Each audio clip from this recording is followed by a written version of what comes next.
have you come from?" David asked him. He answered, "I have escaped from the Israelite camp." "What happened?" David asked. "Tell me." He said, "The men fled from the battle. Many of them fell and died, and Saul and his son Jonathan are dead." Then David said to the young man who brought him the report, "How do you know that Saul and his son Jonathan are dead?" "I happened to be on Mount Gilboa," the young man said, "and there was Saul leaning on his spear with the chariots and riders almost upon him. When he turned around and saw me, he called out to me, and I said, 'What can I do?' He asked me, 'Who are you?' 'An Amalekite,' I answered. Then he said to me, 'Stand over me and kill me. I am in the throes of death, but I'm still alive.' So I stood over him and killed him, because I knew that after he had fallen he could not survive. And I took the crown that was on his head and the band on his arm and have brought them here to my lord." Then David and all the men with him took hold of their clothes and tore them. They mourned and wept and fasted till evening for Saul and his son Jonathan, and for the army of the Lord and the house of Israel, because they had fallen by the sword. David said to the young man who brought him the report, "Where are you from?" "I am the son of an alien, an Amalekite," he answered. David asked him, "Why were you not afraid to lift your hand to destroy the Lord's anointed?" Then David called one of his men and said, "Go, strike him down." So he struck him down, and he died. For David had said to him, "Your blood be on your own head. Your own mouth testified against you when you said, 'I killed the Lord's anointed.'"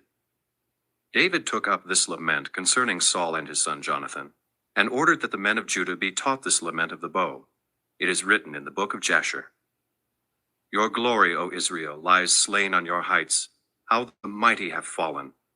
Tell it not in Gath, proclaim it not in the streets of Ashkelon, lest the daughters of the Philistines be glad, lest the daughters of the uncircumcised rejoice. O mountains of Gilboa, may you have neither dew nor rain, nor fields that yield offerings of grain. For there the shield of the mighty was defiled, the shield of Saul, no longer rubbed with oil. From the blood of the slain, from the flesh of the mighty, the bow of Jonathan did not turn back, the sword of Saul did not return unsatisfied." Saul and Jonathan. In life they were loved and gracious, and in death they were not parted. They were swifter than eagles, they were stronger than lions. O daughters of Israel, weep for Saul, who clothed you in scarlet and finery, who adorned your garments with ornaments of gold. How the mighty have fallen in battle. Jonathan lies slain on your heights. I grieve for you, Jonathan, my brother. You were very dear to me. Your love for me was wonderful, more wonderful than that of women. How the mighty have fallen. The weapons of war have perished. Chapter 2. In the course of time, David inquired of the Lord, "Shall I go up to one of the towns of Judah?" he asked. The Lord said, "Go up." David asked, "Where shall I go?" "To Hebron," the Lord answered. So David went up there with his 2 wives, Ahinoam of Jezreel and Abigail, the widow of Nabal of Carmel. David also took the men who were with him, each with his family, and they settled in Hebron and its towns. Then the men of Judah came to Hebron, and there they anointed David king over the house of Judah. When David was told that it was the men of Jabesh-Gilead who had buried Saul, he sent messengers to the men of Jabesh-Gilead to say to them, "The Lord bless you for showing this kindness to Saul your master by burying him. May the Lord now show you kindness and faithfulness, and I too will show you the same favor because you have done this. Now then, be strong and brave, for Saul your master is dead, and the house of Judah has anointed me king over them." Meanwhile Abner, son of Ner, the commander of Saul's army, had taken Ishbosheth, son of Saul, and brought him over to Mahanaim. He made him king over Gilead, Ashurai, and Jezreel, and also over Ephraim, Benjamin, and all Israel. Ishbosheth, son of Saul, was 40 years old when he became king over Israel, and he reigned 2 years. The house of Judah, however, followed David. The length of time David was king in Hebron over the house of Judah was 7 years and 6 months. Abner, son of Ner, together with the men of Ishbosheth, son of Saul, left Mahanaim and went to Gibeon. Joab, son of Zeruiah, and David's men went out and met them at the pool of Gibeon. One group sat down on one side of the pool, and one group on the other side. Then Abner said to Joab, "Let's have some of the young men get up and fight hand to hand in front of us." "All right, let them do it," Joab said. So they stood up and were counted off. 12 men for Benjamin and Ishbosheth, son of Saul, and 12 for David. Then each man grabbed his opponent by the head and thrust his dagger into his opponent's side, and they fell down together. So that place in Gibeon was called Helkath Hazurim. The battle that day was very fierce, and Abner and the men of Israel were defeated by David's men. The 3 sons of Zeruiah were there: Joab, Abishai, and Asahel. Now Asahel was as fleet-footed as a wild gazelle. He chased Abner, turning neither to the right nor to the left as he pursued him. Abner looked behind him and asked, "Is that you, Asahel?" "It is," he answered. Then Abner said to him, "Turn aside to the right or to the left. Take on one of the young men and strip him of his weapons." But Asahel would not stop chasing him. Again Abner warned Asahel, "Stop chasing me. Why should I strike you down? How could I look your brother Joab in the face?" But Asahel refused to give up the pursuit.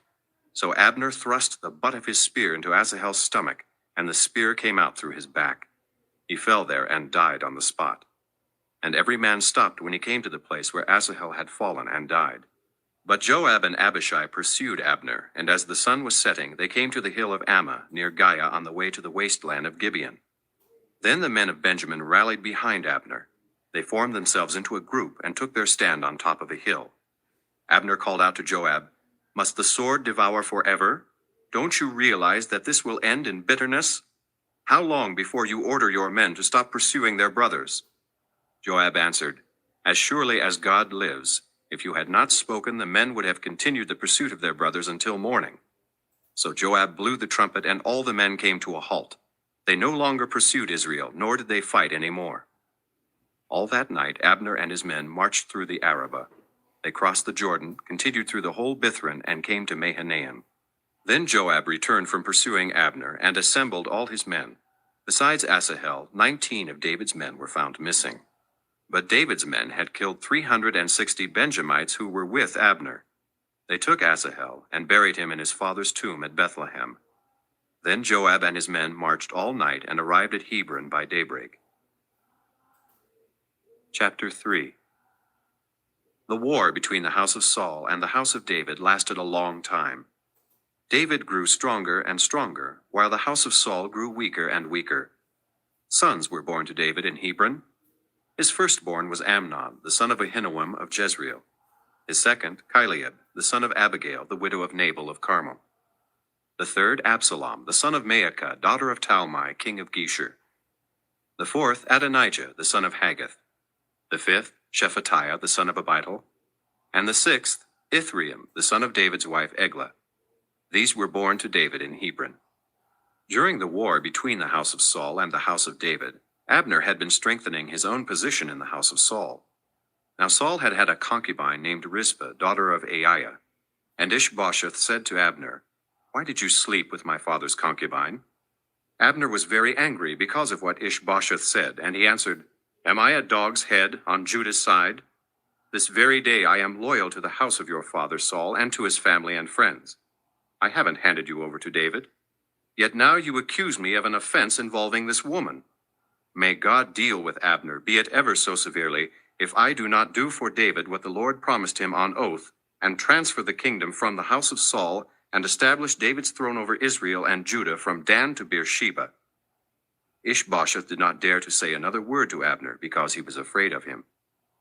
Then Abner sent messengers on his behalf to say to David, "Whose land is it? Make an agreement with me, and I will help you bring all Israel over to you." "Good," said David. "I will make an agreement with you. But I demand one thing of you. Do not come into my presence unless you bring Michal, daughter of Saul, when you come to see me." Then David sent messengers to Ishbosheth, son of Saul, demanding, "Give me my wife Michal, whom I betrothed to myself for the price of 100 Philistine foreskins."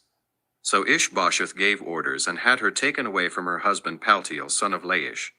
Her husband, however, went with her, weeping behind her all the way to Bahiram. Then Abner said to him, "Go back home." So he went back. Abner conferred with the elders of Israel and said, "For some time you have wanted to make David your king. Now do it. For the Lord promised David, 'By my servant David I will rescue my people Israel from the hand of the Philistines and from the hand of all their enemies.'" Abner also spoke to the Benjamites in person. Then he went to Hebron to tell David everything that Israel and the whole house of Benjamin wanted to do. When Abner, who had 20 men with him, came to David at Hebron, David prepared a feast for him and his men. Then Abner said to David, "Let me go at once and assemble all Israel for my lord the king, so that they may make a compact with you, and that you may rule over all that your heart desires." So David sent Abner away, and he went in peace. Just then David's men and Joab returned from a raid and brought with them a great deal of plunder. But Abner was no longer with David in Hebron, because David had sent him away, and he had gone in peace. When Joab and all the soldiers with him arrived, he was told that Abner son of Ner had come to the king, and that the king had sent him away, and that he had gone in peace. So Joab went to the king and said, "What have you done? Look, Abner came to you. Why did you let him go? Now he is gone. You know Abner son of Ner. He came to deceive you and observe your movements and find out everything you are doing." Joab then left David and sent messengers after Abner, and they brought him back from the well of Sirah, but David did not know it. Now when Abner returned to Hebron, Joab took him aside into the gateway, as though to speak with him privately. And there, to avenge the blood of his brother Asahel, Joab stabbed him in the stomach, and he died. Later, when David heard about this, he said, "I and my kingdom are forever innocent before the Lord concerning the blood of Abner son of Ner. May his blood fall upon the head of Joab and upon all his father's house. May Joab's house never be without someone who has a running sore or leprosy, or who leans on a crutch, or who falls by the sword, or who lacks food." Joab and his brother Abishai murdered Abner because he had killed their brother Asahel in the battle at Gibeon. Then David said to Joab and all the people with him, "Tear your clothes and put on sackcloth, and walk in mourning in front of Abner." King David himself walked behind the bier. They buried Abner in Hebron, and the king wept aloud at Abner's tomb. All the people wept also. The king sang this lament for Abner: "Should Abner have died as the lawless die? Your hands were not bound, your feet were not fettered. You fell as one falls before wicked men." And all the people wept over him again.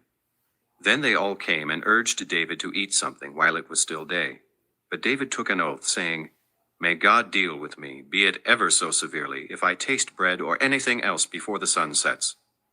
All the people took note and were pleased. Indeed, everything the king did pleased them. So on that day all the people and all Israel knew that the king had no part in the murder of Abner son of Ner. Then the king said to his men, "Do you not realize that a prince and a great man has fallen in Israel this day? And today, though I am the anointed king, I am weak, and these sons of Zeruiah are too strong for me. May the Lord repay the evildoer according to his evil deeds." Chapter 4. When Ishbosheth son of Saul heard that Abner had died in Hebron, he lost courage, and all Israel became alarmed. Now Saul's son had 2 men who were leaders of raiding bands. One was named Baanah, and the other Rechab. They were sons of Rimmon the Beerothite from the tribe of Benjamin. Beeroth is considered part of Benjamin, because the people of Beeroth fled to Gittaim and have lived there as aliens to this day. Jonathan son of Saul had a son who was lame in both feet. He was 5 years old when the news about Saul and Jonathan came from Jezreel. His nurse picked him up and fled, but as she hurried to leave, he fell and became crippled. His name was Mephibosheth. Now Rechab and Baanah, the sons of Rimmon the Beerothite, set out for the house of Ishbosheth, and they arrived there in the heat of the day while he was taking his noonday rest. They went into the inner part of the house as if to get some wheat, and they stabbed him in the stomach. Then Rechab and his brother Baanah slipped away. They had gone into the house while he was lying on the bed in his bedroom. After they stabbed and killed him, they cut off his head. Taking it with them, they traveled all night by way of the Arabah. They brought the head of Ishbosheth to David at Hebron, and said to the king, "Here is the head of Ishbosheth son of Saul, your enemy, who tried to take your life. This day the Lord has avenged my lord the king against Saul and his offspring." David answered Rechab and his brother Baanah, the sons of Rimmon the Beerothite, "As surely as the Lord lives, who has delivered me out of all trouble, when a man told me Saul is dead, and thought he was bringing good news, I seized him and put him to death in Ziklag. That was the reward I gave him for his news. How much more, when wicked men have killed an innocent man in his own house and on his own bed, Should I not now demand his blood from your hand and rid the earth of you?" So David gave an order to his men, and they killed them. They cut off their hands and feet, and hung the bodies by the pool in Hebron. But they took the head of Ishbosheth, and buried it in Abner's tomb at Hebron. Chapter 5. All the tribes of Israel came to David at Hebron and said, "We are your own flesh and blood. In the past, while Saul was king over us, you were the one who led Israel on their military campaigns. And the Lord said to you, 'You will shepherd my people Israel, and you will become their ruler.'" When all the elders of Israel had come to King David at Hebron, the king made a compact with them at Hebron before the Lord, and they anointed David king over Israel. David was 30 years old when he became king, and he reigned 40 years. In Hebron he reigned over Judah 7 years and 6 months, and in Jerusalem he reigned over all Israel and Judah 33 years. The king and his men marched to Jerusalem to attack the Jebusites who lived there. The Jebusites said to David, "You will not get in here. Even the blind and the lame can ward you off." They thought, "David cannot get in here." Nevertheless, David captured the fortress of Zion, the city of David. On that day, David said, "Anyone who conquers the Jebusites will have to use the water shaft to reach those lame and blind who are David's enemies." That is why they say, "The blind and lame will not enter the palace." David then took up residence in the fortress and called it the City of David. He built up the area around it, from the supporting terraces inward, and he became more and more powerful because the Lord God Almighty was with him. Now Hiram, king of Tyre, sent messengers to David, along with cedar logs and carpenters and stonemasons, and they built a palace for David. And David knew that the Lord had established him as king over Israel, and had exalted his kingdom for the sake of his people Israel. After he left Hebron, David took more concubines and wives in Jerusalem, and more sons and daughters were born to him. These are the names of the children born to him there: Shammua, Shobab, Nathan, Solomon, Ibhar, Elishua, Nepheg, Japhiah, Elishama, Eliada, and Eliphalet. When the Philistines heard that David had been anointed king over Israel, they went up in full force to search for him, but David heard about it and went down to the stronghold.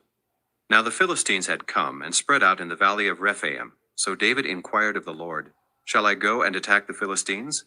Will you hand them over to me?" The Lord answered him, "Go, for I will surely hand the Philistines over to you." So David went to Baal Perazim, and there he defeated them.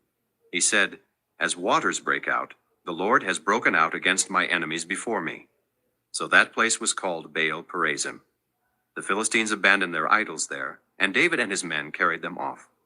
Once more the Philistines came up and spread out in the valley of Rephaim. So David inquired of the Lord, and he answered, "Do not go straight up, but circle around behind them and attack them in front of the balsam trees. As soon as you hear the sound of marching in the tops of the balsam trees, move quickly, because that will mean the Lord has gone out in front of you to strike the Philistine army." So David did as the Lord commanded him, and he struck down the Philistines all the way from Gibeon to Gezer. Chapter 6. David again brought together out of Israel chosen men, 30,000 in all. He and all his men set out from Baalah of Judah to bring up from there the ark of God, which is called by the name of the Lord Almighty, who is enthroned between the cherubim that are on the ark.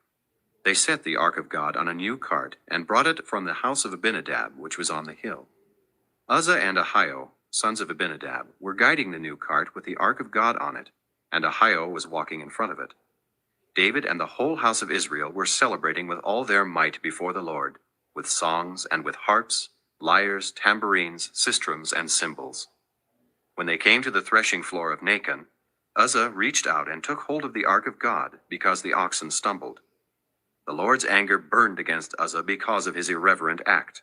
Therefore God struck him down, and he died there beside the ark of God. Then David was angry because the Lord's wrath had broken out against Uzzah, and to this day that place is called Perez Uzzah. David was afraid of the Lord that day and said, "How can the ark of the Lord ever come to me?" He was not willing to take the ark of the Lord to be with him in the city of David. Instead, he took it aside to the house of Obed-Edom the Gittite. The ark of the Lord remained in the house of Obed-Edom the Gittite for 3 months, and the Lord blessed him and his entire household. Now King David was told, The Lord has blessed the household of Obed-Edom and everything he has, because of the ark of God. So David went down and brought up the ark of God from the house of Obed-Edom to the city of David with rejoicing. When those who were carrying the ark of the Lord had taken 6 steps, he sacrificed a bull and a fattened calf. David, wearing a linen ephod, danced before the Lord with all his might, while he and the entire house of Israel brought up the ark of the Lord with shouts and the sounds of trumpets. As the ark of the Lord was entering the city of David, Michal, daughter of Saul, watched from a window. And when she saw King David leaping and dancing before the Lord, she despised him in her heart. They brought the ark of the Lord and set it in its place inside the tent that David had pitched for it, and David sacrificed burnt offerings and fellowship offerings before the Lord. After he had finished sacrificing the burnt offerings and fellowship offerings, he blessed the people in the name of the Lord Almighty. Then he gave a loaf of bread, a cake of dates, and a cake of raisins to each person in the whole crowd of Israelites, both men and women. And all the people went to their homes. When David returned home to bless his household, Michal, daughter of Saul, came out to meet him and said, "How the king of Israel has distinguished himself today, disrobing in the sight of the slave girls of his servants as any vulgar fellow would." David said to Michal, "It was before the Lord, who chose me rather than your father or anyone from his house, when he appointed me ruler over the Lord's people Israel. I will celebrate before the Lord. I will become even more undignified than this, and I will be humiliated in my own eyes. But by these slave girls you spoke of, I will be held in honor." And Michal, daughter of Saul, had no children to the day of her death. Chapter 7. After the king was settled in his palace, and the Lord had given him rest from all his enemies around him, he said to Nathan the prophet, "Here I am, living in a palace of cedar, while the ark of God remains in a tent." Nathan replied to the king, "Whatever you have in mind, go ahead and do it, for the Lord is with you." That night the word of the Lord came to Nathan, saying, "Go and tell my servant David, this is what the Lord says. Are you the one to build me a house to dwell in? I have not dwelt in a house from the day I brought the Israelites up out of Egypt to this day. I have been moving from place to place with a tent as my dwelling. Wherever I have moved with all the Israelites, did I ever say to any of their rulers whom I commanded to shepherd my people Israel, 'Why have you not built me a house of cedar?' Now then, tell my servant David, this is what the Lord Almighty says. I took you from the pasture and from following the flock to be ruler over my people Israel. I have been with you wherever you have gone, and I have cut off all your enemies from before you. Now I will make your name great, like the names of the greatest men of the earth. And I will provide a place for my people Israel, and will plant them so that they can have a home of their own and no longer be disturbed. Wicked people will not oppress them any more, as they did at the beginning and have done ever since the time I appointed leaders over my people Israel. I will also give you rest from all your enemies. The Lord declares to you that the Lord himself will establish a house for you. When your days are over and you rest with your fathers, I will raise up your offspring to succeed you, who will come from your own body, and I will establish his kingdom. He is the one who will build a house for my name, and I will establish the throne of his kingdom forever. I will be his father, and he will be my son. When he does wrong, I will punish him with the rod of men, with floggings inflicted by men. But my love will never be taken away from him, as I took it away from Saul, whom I removed from before you. Your house and your kingdom will endure forever before me. Your throne will be established forever." Nathan reported to David all the words of this entire revelation. Then King David went in and sat before the Lord, and he said, "Who am I, O sovereign Lord? And what is my family that you have brought me this far? And as if this were not enough in your sight, O sovereign Lord, you have also spoken about the future of the house of your servant. Is this your usual way of dealing with man, O sovereign Lord? What more can David say to you? For you know your servant, O sovereign Lord. For the sake of your word, and according to your will, you have done this great thing and made it known to your servant. How great you are, O sovereign Lord! There is no one like you, and there is no God but you, as we have heard with our own ears. And who is like your people Israel, the one nation on earth that God went out to redeem as a people for himself, and to make a name for himself, and to perform great and awesome wonders by driving out nations and their gods from before your people whom you redeemed from Egypt? You have established your people Israel as your very own forever, and you, O Lord, have become their God. And now, Lord God, keep forever the promise you have made concerning your servant and his house. Do as you promised, so that your name will be great forever. Then men will say, the Lord Almighty is God over Israel, and the house of your servant David will be established before you. O Lord Almighty, God of Israel, you have revealed this to your servant, saying, I will build a house for you. So your servant has found courage to offer you this prayer. O sovereign Lord, you are God. Your words are trustworthy, and you have promised these good things to your servant. Now be pleased to bless the house of your servant, that it may continue forever in your sight.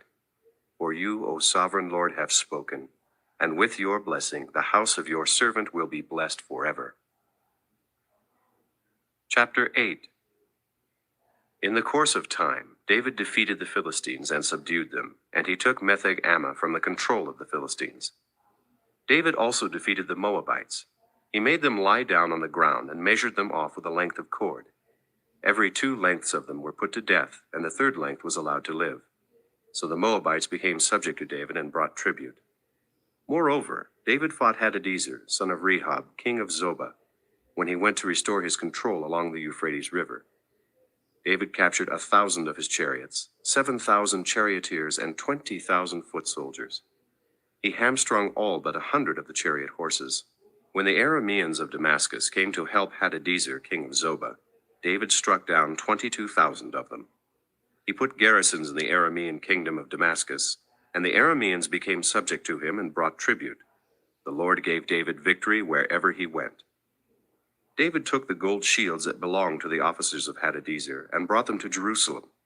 From Tebah and Berothai, towns that belonged to Hadadezer, King David took a great quantity of bronze. When Tou, king of Hamath, heard that David had defeated the entire army of Hadadezer, he sent his son Joram to King David to greet him and congratulate him on his victory in battle over Hadadezer, who had been at war with Tou. Joram brought with him articles of silver and gold and bronze. King David dedicated these articles to the Lord, as he had done with the silver and gold from all the nations he had subdued, Edom and Moab, the Ammonites and the Philistines and Amalek. He also dedicated the plunder taken from Hadadezer, son of Rehob, king of Zobah. And David became famous after he returned from striking down 18,000 Edomites in the Valley of Salt. He put garrisons throughout Edom, and all the Edomites became subject to David. The Lord gave David victory wherever he went. David reigned over all Israel, doing what was just and right for all his people. Joab, son of Zeruiah, was over the army. Jehoshaphat, son of Ahilud, was recorder. Zadok, son of Ahitub, and Ahimelech, son of Abiathar, were priests. Sariah was secretary. Benaiah, son of Jehoiada, was over the Kerethites and Pelethites. And David's sons were royal advisers. Chapter 9. David asked, Is there anyone still left of the house of Saul to whom I can show kindness for Jonathan's sake? Now there was a servant of Saul's household named Ziba.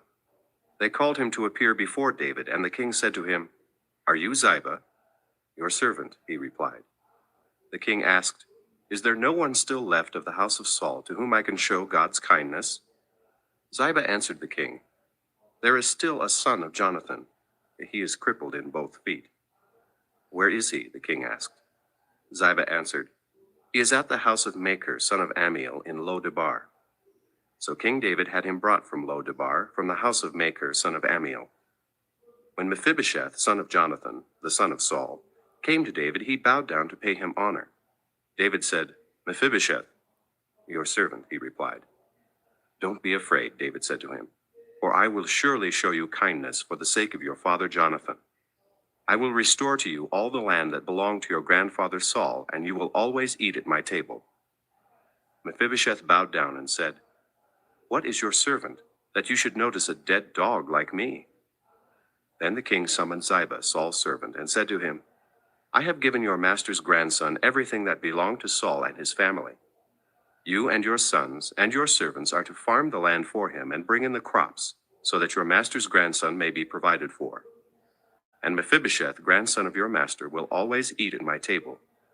Now Ziba had 15 sons and 20 servants. Then Ziba said to the king, "Your servant will do whatever my lord the king commands his servant to do." So Mephibosheth ate at David's table like one of the king's sons.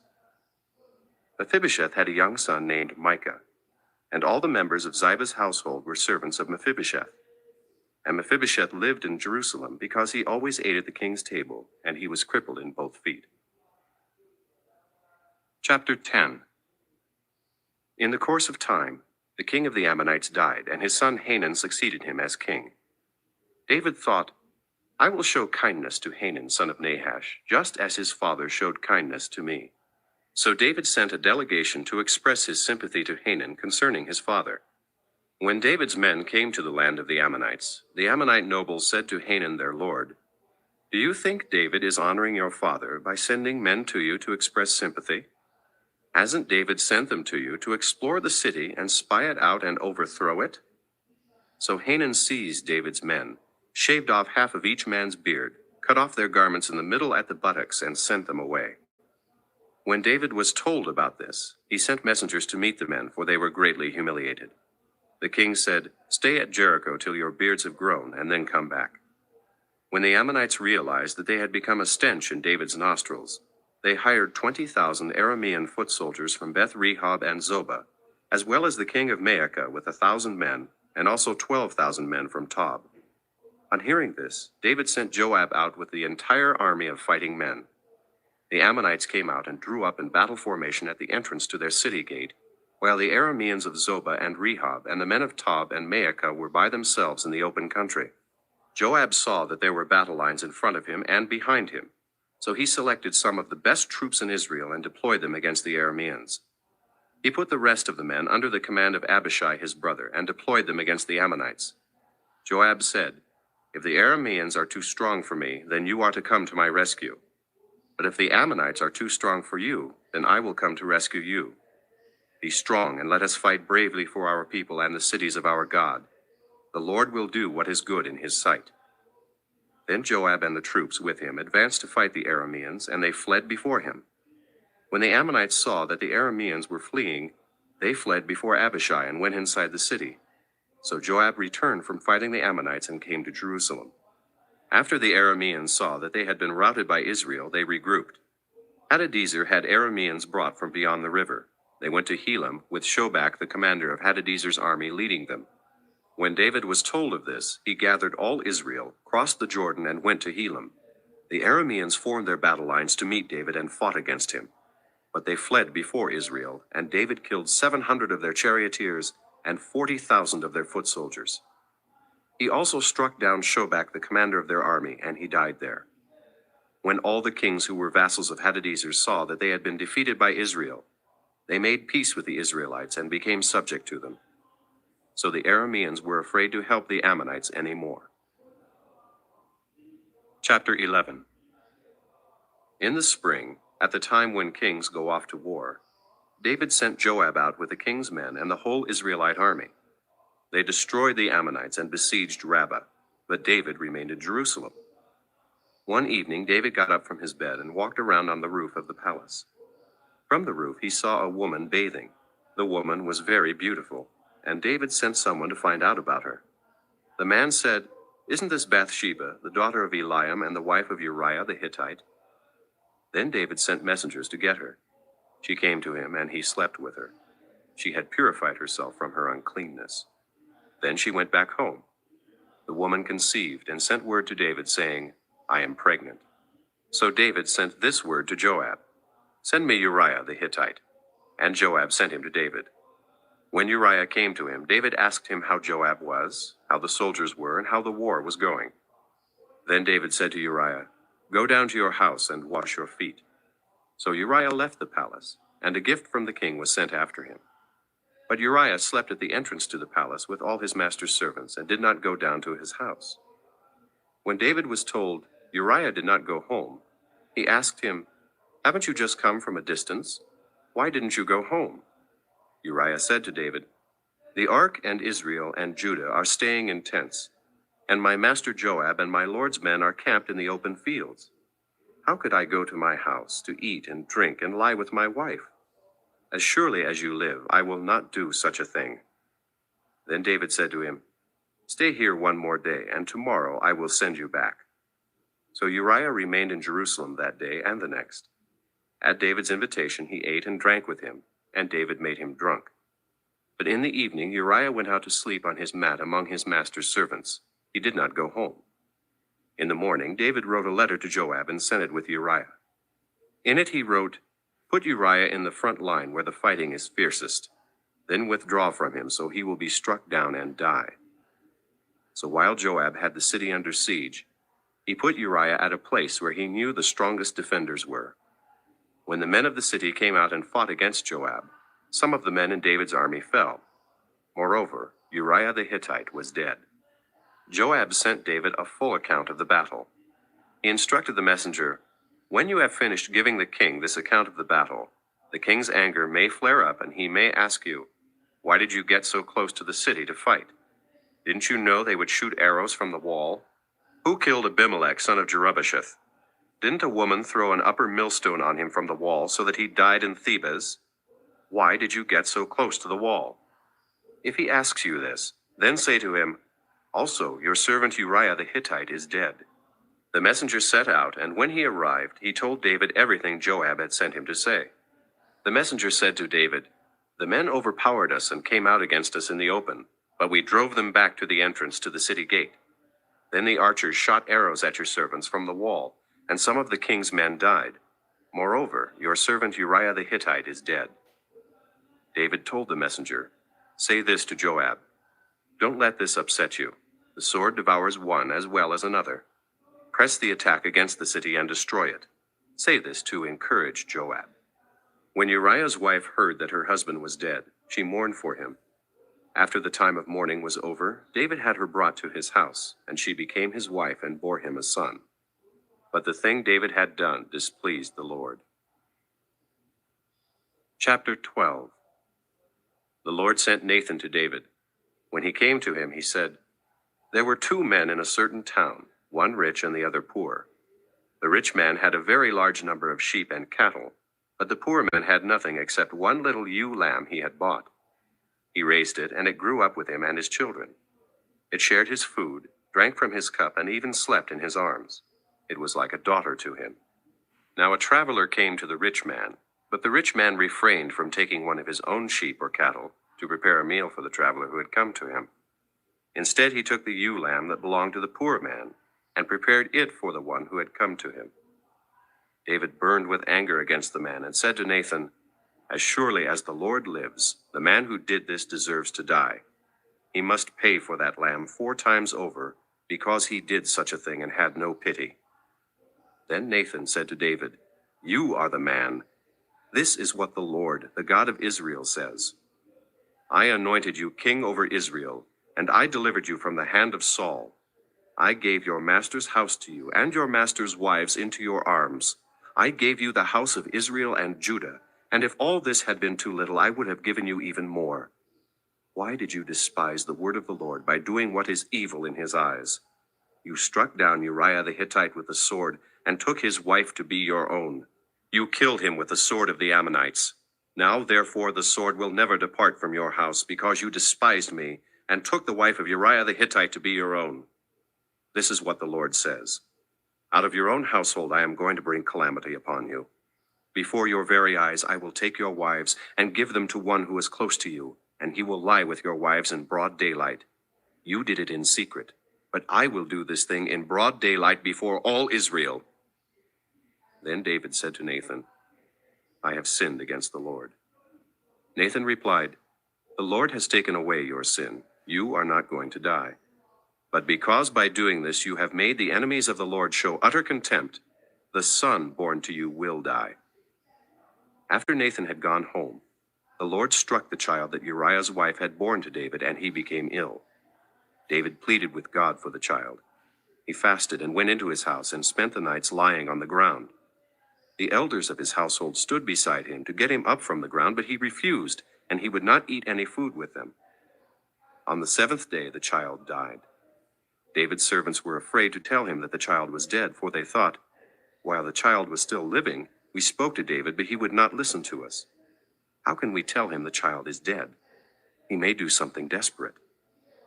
David noticed that his servants were whispering among themselves, and he realized the child was dead. "Is the child dead?" he asked. "Yes," they replied, "he is dead." Then David got up from the ground. After he had washed, put on lotions, and changed his clothes, he went into the house of the Lord and worshipped. Then he went to his own house, and at his request they served him food, and he ate. His servants asked him, "Why are you acting this way? While the child was alive, you fasted and wept. But now that the child is dead, you get up and eat." He answered, "While the child was still alive, I fasted and wept. I thought, who knows? The Lord may be gracious to me and let the child live. But now that he is dead, why should I fast? Can I bring him back again? I will go to him, but he will not return to me." Then David comforted his wife Bathsheba, and he went to her and lay with her. She gave birth to a son, and they named him Solomon. The Lord loved him. And because the Lord loved him, he sent word through Nathan the prophet to name him Jedidiah. Meanwhile, Joab fought against Rabbah of the Ammonites and captured the royal citadel. Joab then sent messengers to David, saying, "I have fought against Rabbah and taken its water supply. Now muster the rest of the troops and besiege the city and capture it. Otherwise I will take the city, and it will be named after me."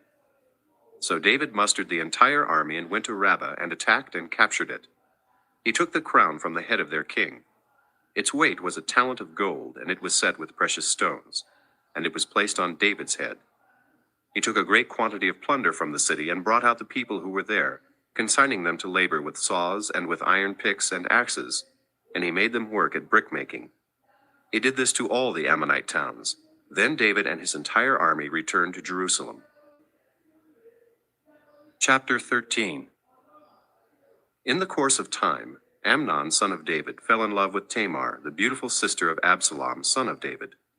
Amnon became frustrated to the point of illness on account of his sister Tamar, for she was a virgin, and it seemed impossible for him to do anything to her. Now Amnon had a friend named Jonadab, son of Shimeah, David's brother.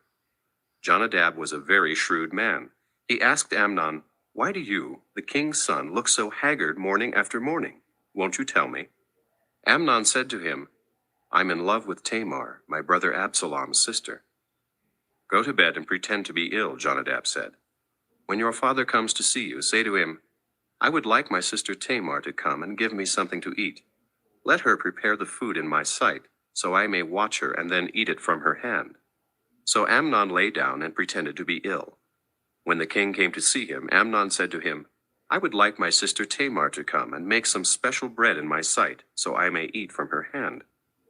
David sent word to Tamar at the palace, "Go to the house of your brother Amnon and prepare some food for him." So Tamar went to the house of her brother Amnon, who was lying down. She took some dough, kneaded it, made the bread in his sight, and baked it. Then she took the pan and served him the bread, but he refused to eat. "Send everyone out of here," Amnon said. So everyone left him. Then Amnon said to Tamar, "Bring the food here into my bedroom, so I may eat from your hand." And Tamar took the bread she had prepared and brought it to her brother Amnon in his bedroom. But when she took it to him to eat, he grabbed her and said, "Come to bed with me, my sister." "Don't, my brother," she said to him, "don't force me. Such a thing should not be done in Israel. Don't do this wicked thing. What about me? Where could I get rid of my disgrace? And what about you? You would be like one of the wicked fools in Israel. Please speak to the king. He will not keep me from being married to you." But he refused to listen to her, and since he was stronger than she, he raped her. Then Amnon hated her with intense hatred. In fact, he hated her more than he had loved her. Amnon said to her, "Get up and get out." "No," she said to him. "Sending me away would be a greater wrong than what you have already done to me." But he refused to listen to her. He called his personal servant and said, "Get this woman out of here and bolt the door after her." So his servant put her out and bolted the door after her. She was wearing a richly ornamented robe, for this was the kind of garment the virgin daughters of the king wore. Tamar put ashes on her head and tore the ornamented robe she was wearing. She put her hand on her head and went away, weeping aloud as she went. Her brother Absalom said to her, "Has that Amnon, your brother, been with you? Be quiet now, my sister. He is your brother. Don't take this thing to heart." And Tamar lived in her brother Absalom's house, a desolate woman. When King David heard all this, he was furious. Absalom never said a word to Amnon, either good or bad. He hated Amnon because he had disgraced his sister Tamar. 2 years later, when Absalom's sheep shearers were at Baal Hazor near the border of Ephraim, he invited all the king's sons to come there. Absalom went to the king and said, "Your servant has had shearers come. Will the king and his officials please join me?" "No, my son," the king replied. "All of us should not go. We would only be a burden to you."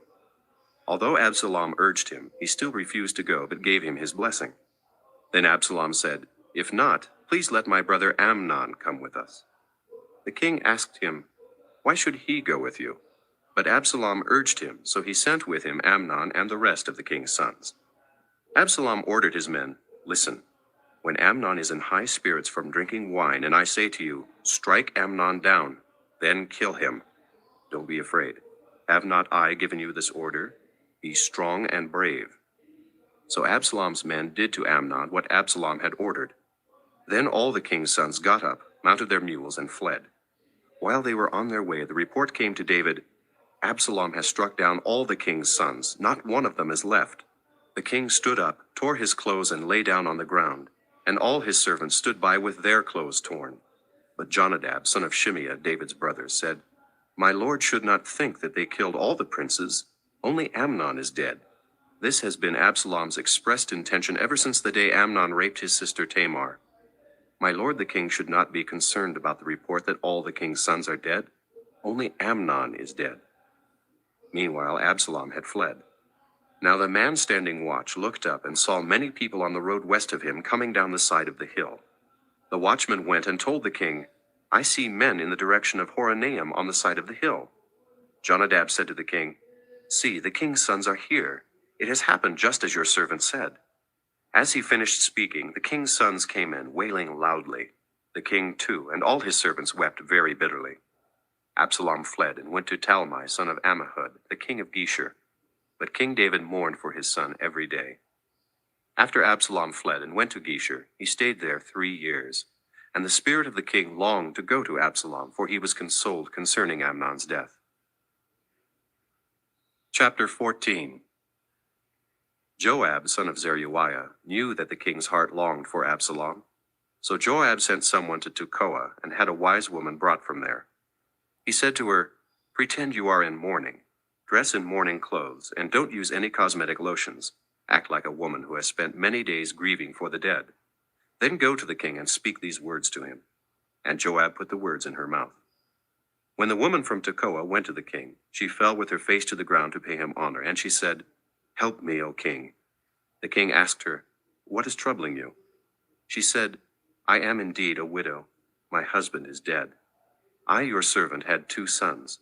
They got into a fight with each other in the field, and no one was there to separate them. One struck the other and killed him. Now the whole clan has risen up against your servant. They say, 'Hand over the one who struck his brother down, so that we may put him to death for the life of his brother whom he killed. Then we will get rid of the heir as well.' They would put out the only burning coal I have left, leaving my husband neither name nor descendant on the face of the earth." The king said to the woman, "Go home, and I will issue an order in your behalf." But the woman from Tekoa said to him, "My lord the king, let the blame rest on me and on my father's family, and let the king and his throne be without guilt." The king replied, "If anyone says anything to you, bring him to me, and he will not bother you again." She said, "Then let the king invoke the Lord his God to prevent the avenger of blood from adding to the destruction, so that my son will not be destroyed." "As surely as the Lord lives," he said, "not one hair of your son's head will fall to the ground." Then the woman said, "Let your servant speak a word to my lord the king." "Speak," he replied. The woman said, "Why then have you devised a thing like this against the people of God? When the king says this, does he not convict himself? For the king has not brought back his banished son. Like water spilled on the ground, which cannot be recovered, so we must die. But God does not take away life. Instead, he devises ways so that a banished person may not remain estranged from him. And now I have come to say this to my lord the king, because the people have made me afraid. Your servant thought, 'I will speak to the king. Perhaps he will do what his servant asks. Perhaps the king will agree to deliver his servant from the hand of the man who is trying to cut off both me and my son from the inheritance God gave us.' And now your servant says, may the word of my lord the king bring me rest. For my lord the king is like an angel of God in discerning good and evil. May the Lord your God be with you. Then the king said to the woman, do not keep from me the answer to what I am going to ask you. Let my lord the king speak, the woman said. The king asked, isn't the hand of Joab with you in all this? The woman answered, as surely as you live, my lord the king, no one can turn to the right or to the left from anything my lord the king says. Yes, it was your servant Joab who instructed me to do this, and who put all these words into the mouth of your servant. Your servant Joab, to change the present situation. My lord has wisdom like that of an angel of God. He knows everything that happens in the land. The king said to Joab, very well, I will do it. Go, bring back the young man Absalom. Joab fell with his face to the ground to pay him honor, and he blessed the king. Joab said, today your servant knows that he has found favor in your eyes, my lord the king, because the king has granted his servant's request. Then Joab went to Geshur and brought Absalom back to Jerusalem. But the king said, he must go to his own house. He must not see my face. So Absalom went to his own house and did not see the face of the king. In all Israel there was not a man so highly praised for his handsome appearance as Absalom. From the top of his head to the sole of his foot, there was not a blemish in him. Whenever he cut the hair of his head, he used to cut his hair from time to time when it became too heavy for him. He would weigh it, and its weight was 200 shekels by the royal standard. 3 sons and a daughter were born to Absalom. The daughter's name was Tamar, and she became a beautiful woman. Absalom lived 2 years in Jerusalem without seeing the king's face. Then Absalom sent for Joab in order to send him to the king, but Joab refused to come to him. So he sent a second time, but he refused to come. Then he said to his servants, look, Joab's field is next to mine, and he has barley there. Go and set it on fire. So Absalom's servants set the field on fire. Then Joab did go to Absalom's house, and he said to him, why have your servants set my field on fire? Absalom said to Joab, look, I sent word to you and said, come here so I can send you to the king to ask, why have I come from Geshur? It would be better for me if I were still there. Now then, I want to see the king's face, and if anything, let him put me to death. So Joab went to the king and told him this. Then the king summoned Absalom, and he came in and bowed down with his face to the ground before the king. And the king kissed Absalom. Chapter 15. In the course of time, Absalom provided himself with a chariot and horses, and with 50 men to run ahead of him. He would get up early and stand by the side of the road leading to the city gate. Whenever anyone came with a complaint to be placed before the king for a decision, Absalom would call out to him, what town are you from? He would answer, your servant is from one of the tribes of Israel. Then Absalom would say to him, look, your claims are valid and proper, but there is no representative of the king to hear you. And Absalom would add, if only I were appointed judge in the land. Then everyone who has a complaint or case could come to me, and I would see that he gets justice. Also, whenever anyone approached him to bow down before him, Absalom would reach out his hand, take hold of him, and kiss him. Absalom behaved in this way toward all the Israelites who came to the king asking for justice, and so he stole the hearts of the men of Israel. At the end of 4 years, Absalom said to the king, let me go to Hebron and fulfill a vow I made to the Lord. While your servant was living at Geshur in Aram, I made this vow. If the Lord takes me back to Jerusalem, I will worship the Lord in Hebron. The king said to him, go in peace. So he went to Hebron. Then Absalom sent secret messengers throughout the tribes of Israel to say, as soon as you hear the sound of the trumpets, then say, Absalom is king in Hebron. 200 men from Jerusalem had accompanied Absalom. They had been invited as guests and went quite innocently, knowing nothing about the matter. While Absalom was offering sacrifices, he also sent for Ahithophel the Gilonite, David's counselor, to come from Gilo, his hometown. And so the conspiracy gained strength, and Absalom's following kept on increasing. A messenger came and told David, the hearts of the men of Israel are with Absalom. Then David said to all his officials who were with him in Jerusalem, come, we must flee, or none of us will escape from Absalom. We must leave immediately, or he will move quickly to overtake us and bring ruin upon us and put the city to the sword. The king's officials answered him, Your servants are ready to do whatever our lord the king chooses." The king set out with his entire household following him, but he left 10 concubines to take care of the palace. So the king set out with all the people following him, and they halted at a place some distance away. All his men marched past him, along with all the Kerethites and Pelethites. And all the 600 Gittites who had accompanied him from Gath marched before the king. The king said to Ittai the Gittite, "Why should you come along with us? Go back and stay with King Absalom. You are a foreigner, an exile from your homeland. You came only yesterday. And today shall I make you wander about with us, when I do not know where I am going? Go back and take your countrymen. May kindness and faithfulness be with you."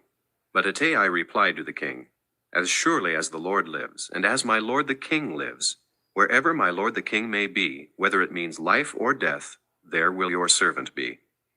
David said to Ittai, "Go ahead, march on."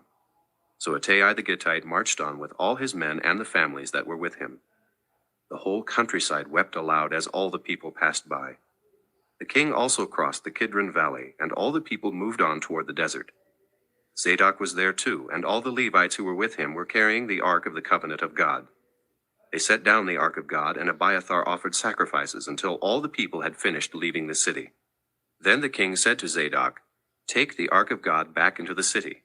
If I find favor in the Lord's eyes, he will bring me back and let me see it and his dwelling place again. But if he says, 'I am not pleased with you,' then I am ready. Let him do to me whatever seems good to him."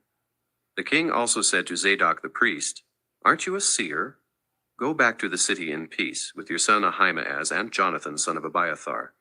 You and Abiathar take your 2 sons with you. I will wait at the fords in the desert until word comes from you to inform me." So Zadok and Abiathar took the ark of God back to Jerusalem and stayed there. But David continued up the Mount of Olives, weeping as he went. His head was covered, and he was barefoot. All the people with him covered their heads too, and were weeping as they went up. Now David had been told, "Ahithophel is among the conspirators with Absalom." So David prayed, "O Lord, turn Ahithophel's counsel into foolishness." When David arrived at the summit where people used to worship God, Hushai the Archite was there to meet him, his robe torn and dust on his head. David said to him, "If you go with me, you will be a burden to me. But if you return to the city and say to Absalom, 'I will be your servant, O king. I was your father's servant in the past, but now I will be your servant,' then you can help me by frustrating Ahithophel's advice. Won't the priests Zadok and Abiathar be there with you? Tell them anything you hear in the king's palace. Their 2 sons, Ahimaaz son of Zadok and Jonathan son of Abiathar, are there with them. Send them to me with anything you hear." So David's friend Hushai arrived at Jerusalem as Absalom was entering the city. Chapter 16. When David had gone a short distance beyond the summit, there was Ziba, the steward of Mephibosheth, waiting to meet him. He had a string of donkeys saddled and loaded with 200 loaves of bread, 100 cakes of raisins, 100 cakes of figs, and a skin of wine. The king asked Ziba, "Why have you brought these?" Ziba answered, "The donkeys are for the king's household to ride on, the bread and fruit are for the men to eat, and the wine is to refresh those who become exhausted in the desert." The king then asked, "Where is your master's grandson?" Ziba said to him, "He is staying in Jerusalem because he thinks, 'Today the house of Israel will give me back my grandfather's kingdom.'" Then the king said to Ziba, "All that belonged to Mephibosheth is now yours." "I humbly bow," Ziba said. "May I find favor in your eyes, my lord the king." As King David approached Bahurim, a man from the same clan as Saul's family came out from there. His name was Shimei, son of Gera, and he cursed as he came out. He pelted David and all the king's officials with stones, though all the troops and the special guard were on David's right and left. As he cursed, Shimei said, get out, you man of blood, you scoundrel. The Lord has repaid you for all the blood you shed in the household of Saul, in whose place you have reigned. The Lord has handed the kingdom over to your son Absalom. You have come to ruin because you are a man of blood." Then Abishai, son of Zeruiah, said to the king, "Why should this dead dog curse my lord the king? Let me go over and cut off his head." But the king said, "What do you and I have in common, you sons of Zeruiah? If he is cursing because the Lord said to him, 'Curse David,' who can ask, 'Why do you do this?'" David then said to Abishai and all his officials, "My son, who is of my own flesh, is trying to take my life. How much more then this Benjamite? Leave him alone. Let him curse, for the Lord has told him to. It may be that the Lord will see my distress and repay me with good for the cursing I am receiving today." So David and his men continued along the road, while Shimei was going along the hillside opposite him, cursing as he went and throwing stones at him and showering him with dirt. The king and all the people with him arrived at their destination exhausted, and there he refreshed himself. Meanwhile, Absalom and all the men of Israel came to Jerusalem, and Ahithophel was with him. Then Hushai the Archite, David's friend, went to Absalom and said to him, "Long live the king! Long live the king!" Absalom asked Hushai, "Is this the love you show your friend? Why didn't you go with your friend?" Hushai said to Absalom, "No, the one chosen by the Lord, by these people, and by all the men of Israel, his I will be, and I will remain with him. Furthermore, whom should I serve? Should I not serve the son? Just as I served your father, so I will serve you." Absalom said to Ahithophel, "Give us your advice. What should we do?" Ahithophel answered, "Lie with your father's concubines, whom he left to take care of the palace. Then all Israel will hear that you have made yourself a stench in your father's nostrils, and the hands of everyone with you will be strengthened." So they pitched a tent for Absalom on the roof, and he lay with his father's concubines in the sight of all Israel. Now in those days, the advice Ahithophel gave was like that of one who inquires of God. That was how both David and Absalom regarded all of Ahithophel's advice. Chapter 17. Ahithophel said to Absalom, "I would choose 12,000 men and set out tonight in pursuit of David. I would attack him while he is weary and weak. I would strike him with terror, and then all the people with him will flee. I would strike down only the king, and bring all the people back to you. The death of the man you seek will mean the return of all. All the people will be unharmed." This plan seemed good to Absalom and to all the elders of Israel. But Absalom said, "Summon also Hushai the Archite, so we can hear what he has to say." When Hushai came to him, Absalom said, "Ahithophel has given this advice. Should we do what he says? If not, give us your opinion." Hushai replied to Absalom, "The advice Ahithophel has given is not good this time. You know your father and his men. They are fighters, and as fierce as a wild bear robbed of her cubs. Besides, your father is an experienced fighter. He will not spend the night with the troops. Even now he is hidden in a cave or some other place. If he should attack your troops first, whoever hears about it will say, 'There has been a slaughter among the troops who follow Absalom.' Then even the bravest soldier, whose heart is like the heart of a lion, will melt with fear, for all Israel knows that your father is a fighter and that those with him are brave. So I advise you, let all Israel, from Dan to Beersheba, as numerous as the sand on the seashore, be gathered to you, with you yourself leading them into battle. Then we will attack him wherever he may be found, and we will fall on him as dew settles on the ground. Neither he nor any of his men will be left alive. If he withdraws into a city, then all Israel will bring ropes to that city, and we will drag it down to the valley until not even a piece of it can be found." Absalom and all the men of Israel said, "The advice of Hushai the Archite is better than that of Ahithophel." For the Lord had determined to frustrate the good advice of Ahithophel in order to bring disaster on Absalom. Hushai told Zadok and Abiathar the priests, "Ahithophel has advised Absalom and the elders of Israel to do such and such, but I have advised them to do so and so. Now send a message immediately and tell David, 'Do not spend the night at the fords in the desert. Cross over without fail, or the king and all the people with him will be swallowed up.'" Jonathan and Ahimaaz were staying at En-Rogel. A servant girl was to go and inform them, and they were to go and tell King David, for they could not risk being seen entering the city. But a young man saw them and told Absalom. So the two of them left quickly and went to the house of a man in Bahurim. He had a well in his courtyard, and they climbed down into it. His wife took a covering and spread it out over the opening of the well and scattered grain over it. No one knew anything about it. When Absalom's men came to the woman at the house, they asked, "Where are Ahimaaz and Jonathan?" The woman answered them, "They crossed over the brook." The men searched, but found no one, so they returned to Jerusalem. After the men had gone, the two climbed out of the well and went to inform King David. They said to him, "Set out and cross the river at once. Ahithophel has advised such and such against you." So David and all the people with him set out and crossed the Jordan. By daybreak, no one was left who had not crossed the Jordan. When Ahithophel saw that his advice had not been followed, he saddled his donkey and set out for his house in his hometown. He put his house in order and then hanged himself. So he died and was buried in his father's tomb. David went to Mahanaim, and Absalom crossed the Jordan with all the men of Israel. Absalom had appointed Amasa over the army in place of Joab. Amasa was the son of a man named Jether, an Israelite who had married Abigail, the daughter of Nahash and sister of Zeruiah, the mother of Joab. The Israelites and Absalom camped in the land of Gilead. When David came to Mahanaim, Shobai, son of Nahash from Rabbah of the Ammonites, and Makir, son of Amiel from Lo-debar, and Barzillai the Gileadite from Rogelim, brought bedding and bowls and articles of pottery. They also brought wheat and barley, flour and roasted grain, beans and lentils, honey and curds, sheep and cheese from cow's milk for David and his people to eat. For they said, "The people have become hungry and tired and thirsty in the desert." Chapter 18. David mustered the men who were with him and appointed over them commanders of thousands and commanders of hundreds. David sent the troops out, a third under the command of Joab, a third under Joab's brother Abishai son of Zeruiah, and a third under Ittai the Gittite.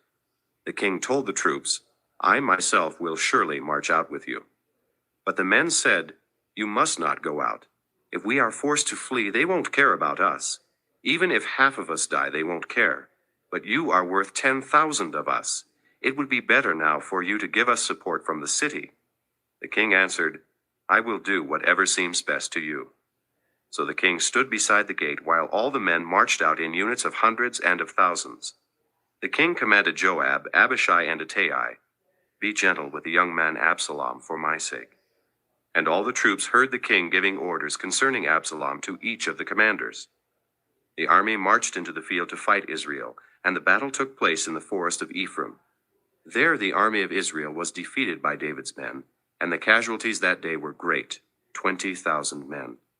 The battle spread out over the whole countryside, and the forest claimed more lives that day than the sword. Now Absalom happened to meet David's men.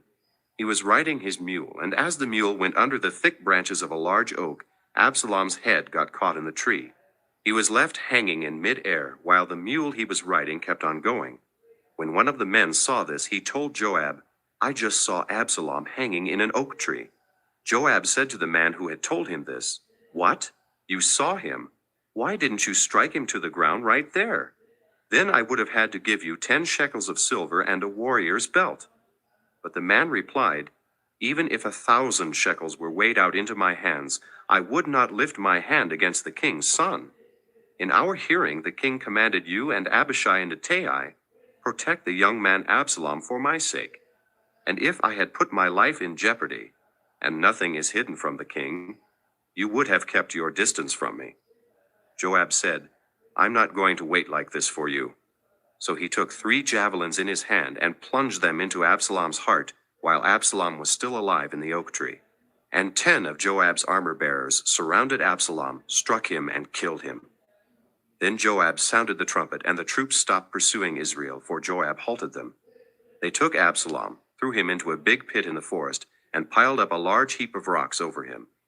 Meanwhile, all the Israelites fled to their homes. During his lifetime, Absalom had taken a pillar and erected it in the king's valley as a monument to himself, for he thought, "I have no son to carry on the memory of my name." He named the pillar after himself, and it is called Absalom's monument to this day. Now Ahimaaz, son of Zadok, said, "Let me run and take the news to the king that the Lord has delivered him from the hand of his enemies."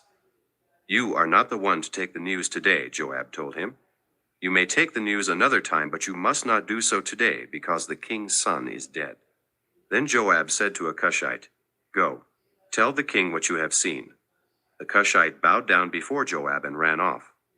Ahimaaz, son of Zadok, again said to Joab, "Come what may, please let me run behind the Cushite." But Joab replied, "My son, why do you want to go? You don't have any news that will bring you a reward." He said, "Come what may, I want to run." So Joab said, "Run." Then Ahimaaz ran by way of the plain and outran the Cushite. While David was sitting between the inner and outer gates, the watchman went up to the roof of the gateway by the wall. As he looked out, he saw a man running alone. The watchman called out to the king and reported it. The king said, "If he is alone, he must have good news." And the man came closer and closer. Then the watchman saw another man running, and he called down to the gatekeeper, "Look, another man running alone." The king said, "He must be bringing good news too." The watchman said, "It seems to me that the first one runs like Ahimaaz, son of Zadok." "He's a good man," the king said. "He comes with good news." Then Ahimaaz called out to the king, "All is well." He bowed down before the king with his face to the ground and said, "Praise be to the Lord your God. He has delivered up the men who lifted their hands against my lord the king." The king asked, "Is the young man Absalom safe?" Ahimaaz answered, "I saw great confusion just as Joab was about to send the king's servant and me, your servant, but I don't know what it was." The king said, "Stand aside and wait here." So he stepped aside and stood there. Then the Cushite arrived and said, "My lord the king, hear the good news. The Lord has delivered you today from all who rose up against you." The king asked the Cushite, "Is the young man Absalom safe?" The Cushite replied, "May the enemies of my lord the king and all who rise up to harm you be like that young man." The king was shaken. He went up to the room over the gateway and wept. As he went, he said, "Oh, my son Absalom, my son, Absalom, if only I had died instead of you. Oh, Absalom, my son, my son." Chapter 19. Joab was told, "The king is weeping and mourning for Absalom." And for the whole army the victory that day was turned into mourning, because on that day the troops heard it said, "The king is grieving for his son." The men stole into the city that day, as men steal in who are ashamed when they flee from battle. The king covered his face and cried aloud, "Oh, my son Absalom! Oh, Absalom, my son, my son!" Then Joab went into the house to the king and said, "Today you have humiliated all your men, who have just saved your life and the lives of your sons and daughters and the lives of your wives and concubines. You love those who hate you and hate those who love you. You have made it clear today that the commanders and their men mean nothing to you. I see that you would be pleased if Absalom were alive today and all of us were dead. Now go out and encourage your men. I swear by the Lord that if you don't go out, not a man will be left with you by nightfall. This will be worse for you than all the calamities that have come upon you from your youth till now." So the king got up and took his seat in the gateway. When the men were told, "The king is sitting in the gateway," they all came before him. Meanwhile, the Israelites had fled to their homes. Throughout the tribes of Israel, the people were all arguing with each other, saying, "The king delivered us from the hand of our enemies. He is the one who rescued us from the hand of the Philistines. But now he has fled the country because of Absalom. And Absalom, whom we anointed to rule over us, has died in battle. So why do you say nothing about bringing the king back?" King David sent this message to Zadok and Abiathar the priests. "Ask the elders of Judah, why should you be the last to bring the king back to his palace, since what is being said throughout Israel has reached the king at his quarters? You are my brothers, my own flesh and blood. So why should you be the last to bring back the king? And say to Amasa, are you not my own flesh and blood? May God deal with me, be it ever so severely, if from now on you are not the commander of my army in place of Joab." He won over the hearts of all the men of Judah as though they were one man. They sent word to the king, "Return, you and all your men." Then the king returned and went as far as the Jordan. Now the men of Judah had come to Gilgal to go out and meet the king and bring him across the Jordan. Shimei, son of Gera, the Benjamite from Bahurim, hurried down with the men of Judah to meet King David. With him were 1,000 Benjamites, along with Ziba, the steward of Saul's household, and his 15 sons and 20 servants. They rushed to the Jordan where the king was. They crossed at the ford to take the king's household over and to do whatever he wished. When Shimei, son of Gera, crossed the Jordan, he fell prostrate before the king and said to him, "May my lord not hold me guilty. Do not remember how your servant did wrong on the day my lord the king left Jerusalem. May the king put it out of his mind. For I, your servant, know that I have sinned, but today I have come here as the first of the whole house of Joseph to come down and meet my lord the king. Then Abishai, son of Zeruiah, said, Shouldn't Shimei be put to death for this? He cursed the Lord's anointed. David replied, What do you and I have in common, you sons of Zeruiah? This day you have become my adversaries. Should anyone be put to death in Israel today? Do I not know that today I am king over Israel? So the king said to Shimei, You shall not die. And the king promised him on oath. Mephibosheth, Saul's grandson, also went down to meet the king. He had not taken care of his feet, or trimmed his mustache, or washed his clothes from the day the king left until the day he returned safely. When he came from Jerusalem to meet the king asked him, Why didn't you go with me, Mephibosheth? He said, My lord the king, since I your servant am lame, I said, I will have my donkey saddled and will ride on it so I can go with the king. But Ziba my servant betrayed me, and he has slandered your servant to my lord the king. My lord the king is like an angel of God, so do whatever pleases you. All my grandfather's descendants deserved nothing but death from my lord the king, but you gave your servant a place among those who sat at your table. So what right do I have to make any more appeals to the king? The king said to him, Why say more? I order you and Ziba to divide the fields. Mephibosheth said to the king, Let him take everything now that my lord the king has arrived home safely. Barzillai the Gileadite also came down from Rogelim to cross the Jordan with the king and to send him on his way from there. Now Barzillai was a very old man, 80 years of age. He had provided for the king during his stay in Mahanaim, for he was a very wealthy man. The king said to Barzillai, Cross over with me and stay with me in Jerusalem, and I will provide for you. But Barzillai answered the king, How many more years will I live, that I should go up to Jerusalem with the king? I am now 80 years old. Can I tell the difference between what is good and what is not? Can your servant taste what he eats and drinks? Can I still hear the voices of men and women singers? Why should your servant be an added burden to my lord the king? Your servant will cross over the Jordan with the king for a short distance, but why should the king reward me in this way? Let your servant return, that I may die in my own town near the tomb of my father and mother. But here is your servant Kimham. Let him cross over with my lord the king. Do for him whatever pleases you. The king said, Kimham shall cross over with me, and I will do for him whatever pleases you. And anything you desire from me I will do for you. So all the people crossed the Jordan, and then the king crossed over.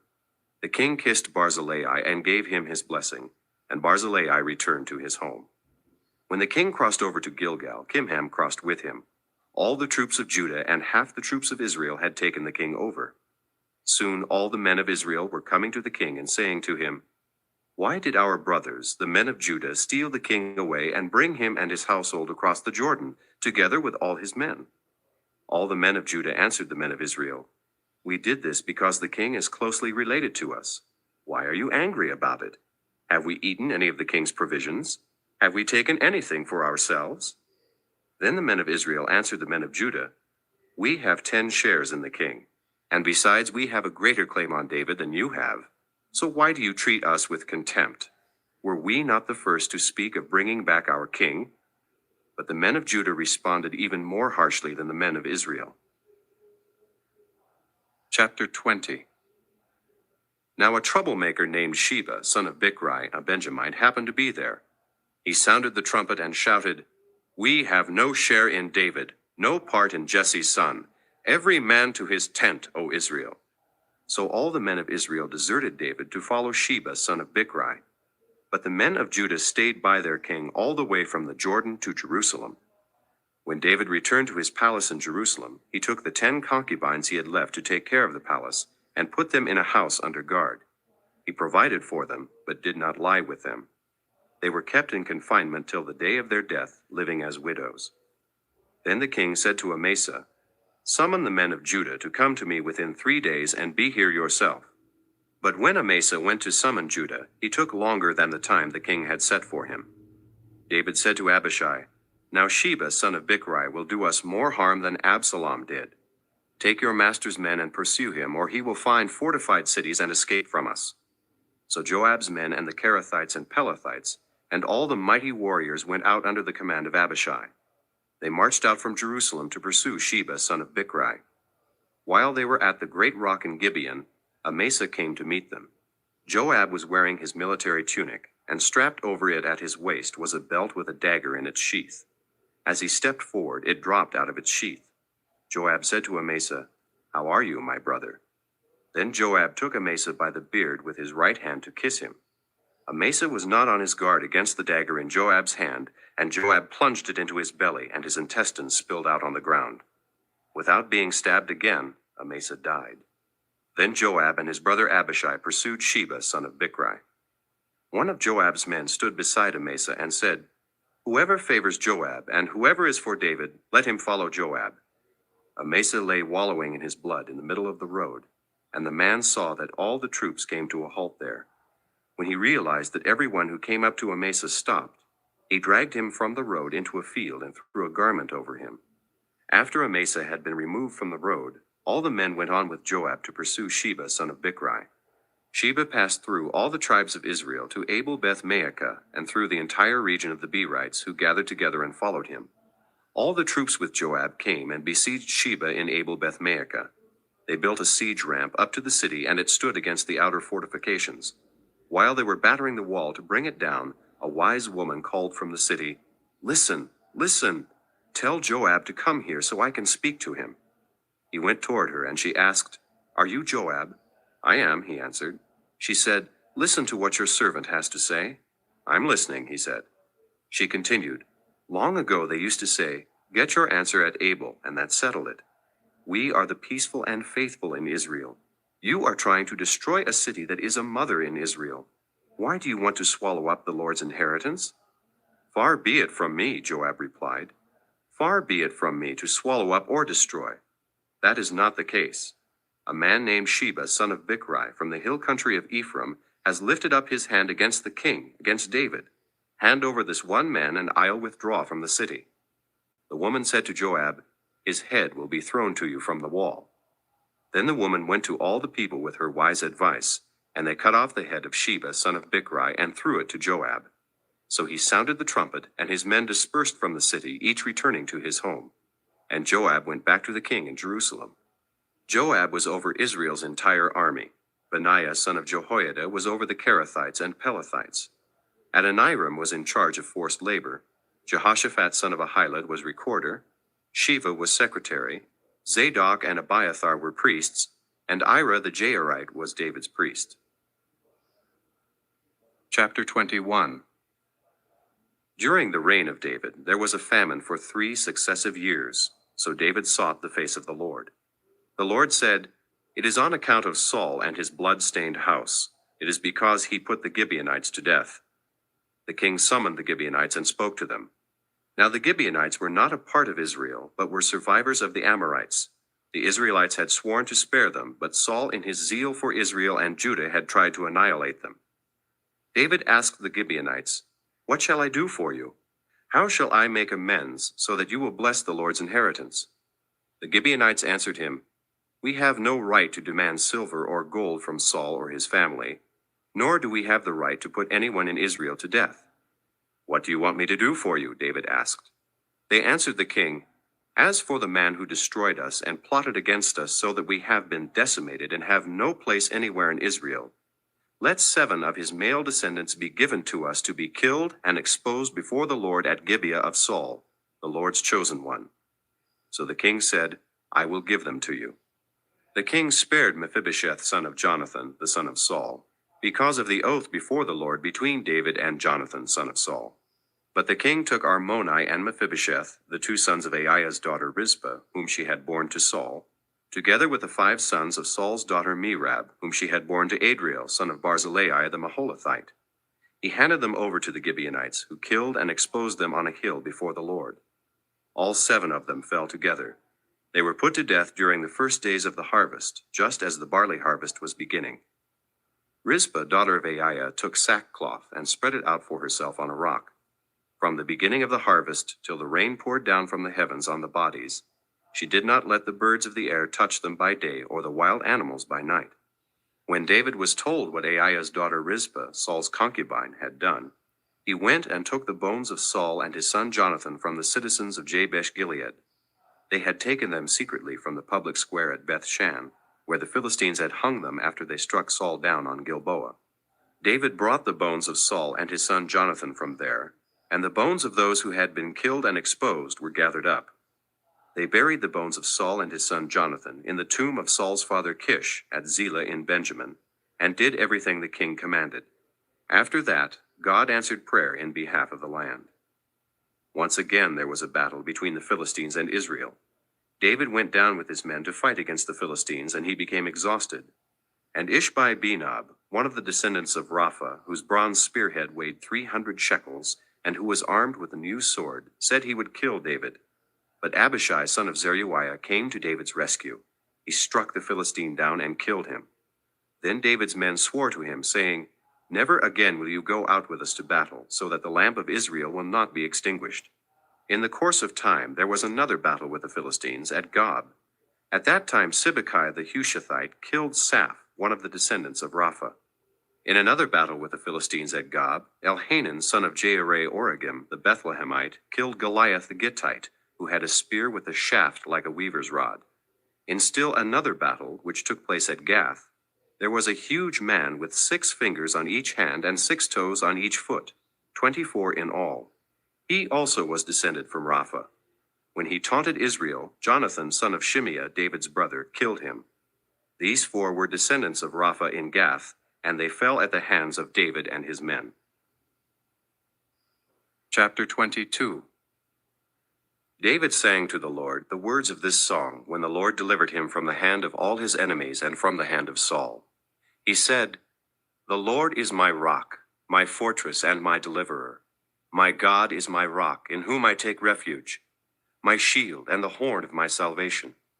He is my stronghold, my refuge and my Savior.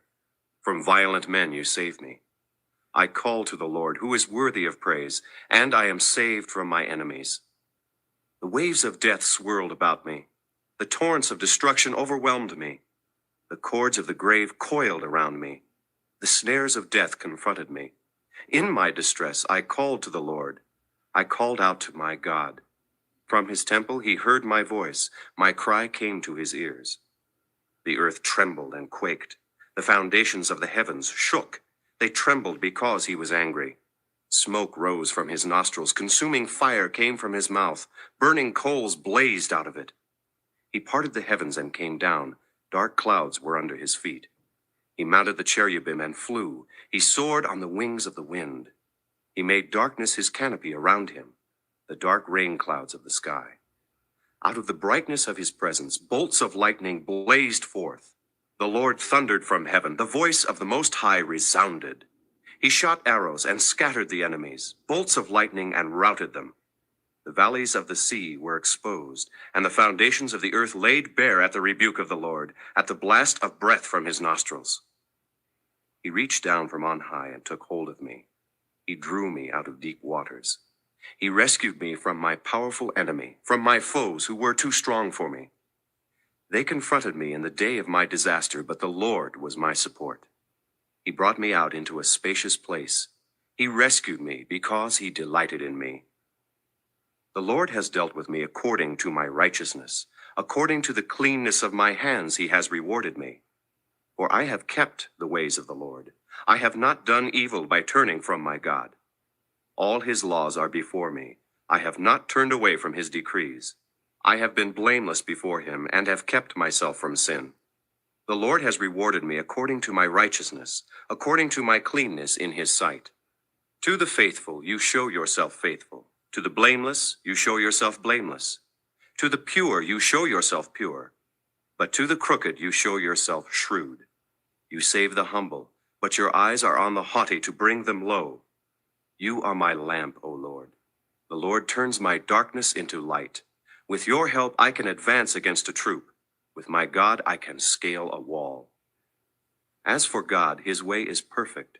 The word of the Lord is flawless. He is a shield for all who take refuge in him. For who is God besides the Lord? And who is the rock except our God? It is God who arms me with strength and makes my way perfect. He makes my feet like the feet of a deer. He enables me to stand on the heights. He trains my hands for battle. My arms can bend a bow of bronze. You give me your shield of victory. You stoop down to make me great. You broaden the path beneath me so that my ankles do not turn.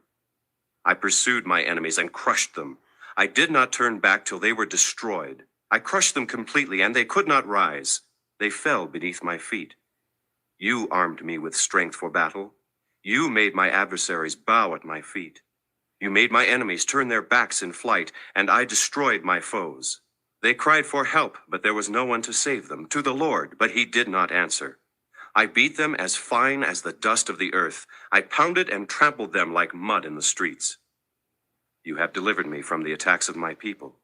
You have preserved me as the head of nations. People I did not know are subject to me, and foreigners come cringing to me. As soon as they hear me, they obey me. They all lose heart. They come trembling from their strongholds. The Lord lives. Praise be to my rock. Exalted be God, the rock, my Savior. He is the God who avenges me, who puts the nations under me, who sets me free from my enemies. You exalted me above my foes. From violent men you rescued me. Therefore I will praise you, O Lord, among the nations. I will sing praises to your name. He gives his king great victories. He shows unfailing kindness to his anointed, to David and his descendants forever. Chapter 23.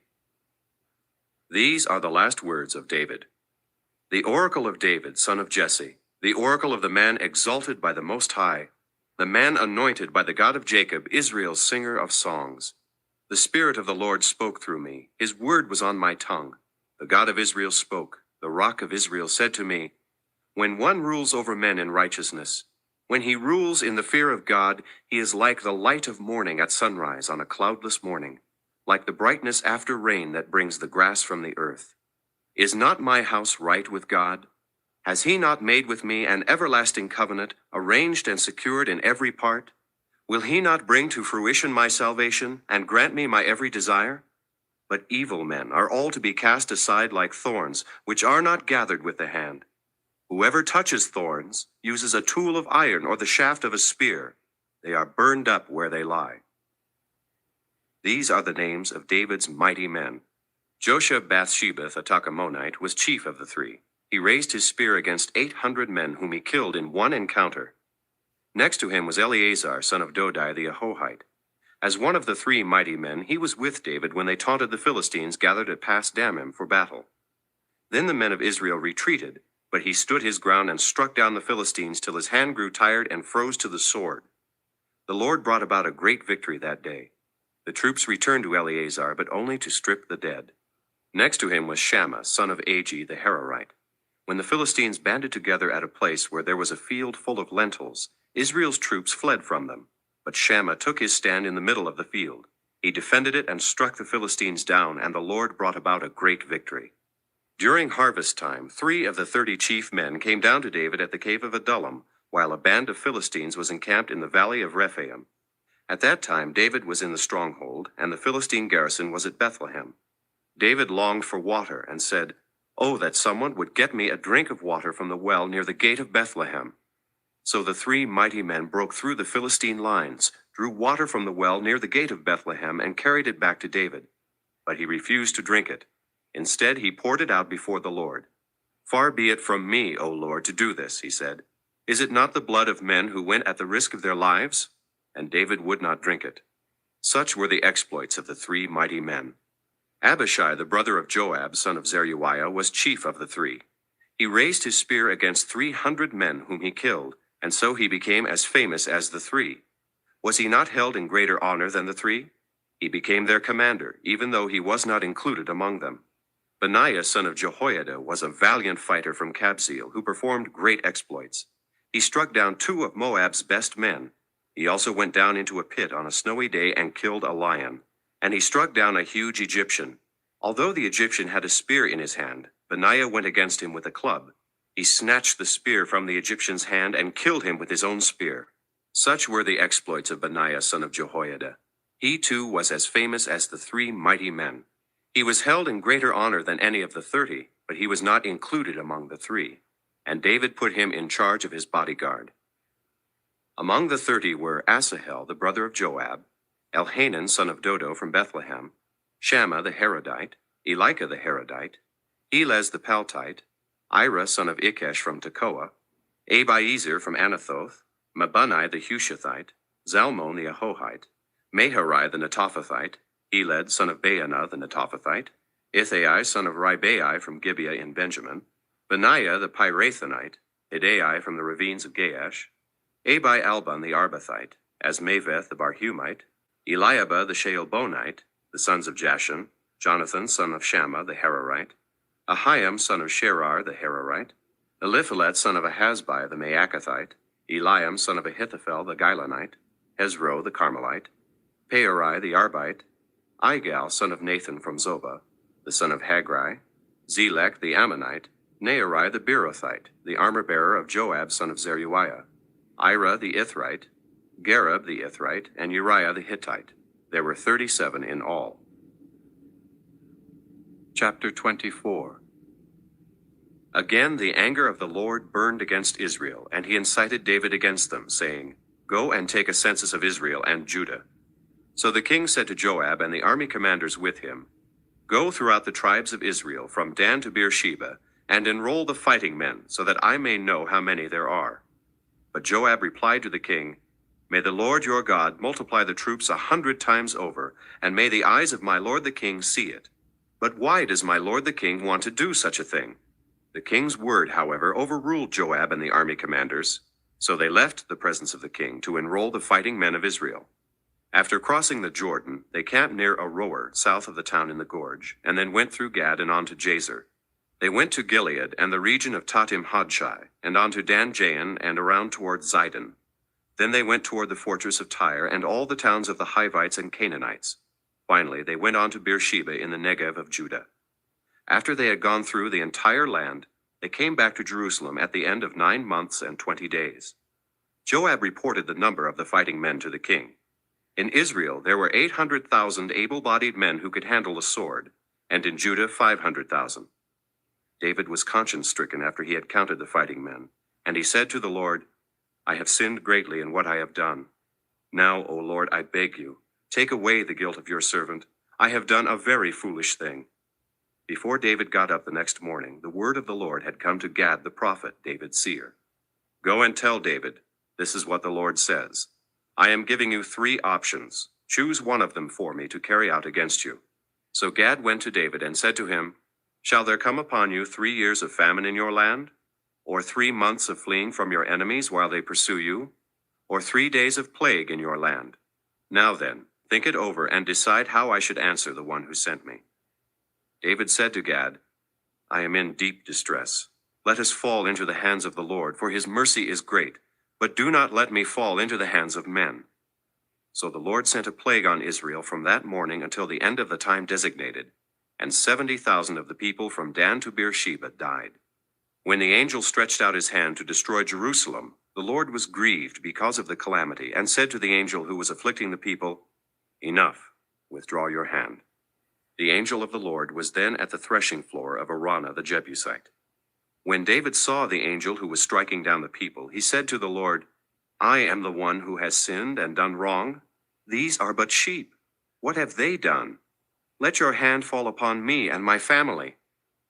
On that day Gad went to David and said to him, Go up and build an altar to the Lord on the threshing floor of Araunah the Jebusite. So David went up as the Lord had commanded through Gad. When Araunah looked and saw the king and his men coming toward him, he went out and bowed down before the king with his face to the ground. Araunah said, Why has my lord the king come to his servant? To buy your threshing floor, David answered, so I can build an altar to the Lord, that the plague on the people may be stopped. Araunah said to David, Let my lord the king take whatever pleases him, and offer it up. Here are oxen for the burnt offering, and here are threshing sledges and ox yokes for the wood. O king, Araunah gives all this to the king. Araunah also said to him, May the Lord your God accept you. But the king replied to Araunah, No, I insist on paying you for it. I will not sacrifice to the Lord my God burnt offerings that cost me nothing. So David bought the threshing floor and the oxen, and paid 50 shekels of silver for them. David built an altar to the Lord there, and sacrificed burnt offerings and fellowship offerings. Then the Lord answered prayer in behalf of the land, and the plague on Israel was stopped.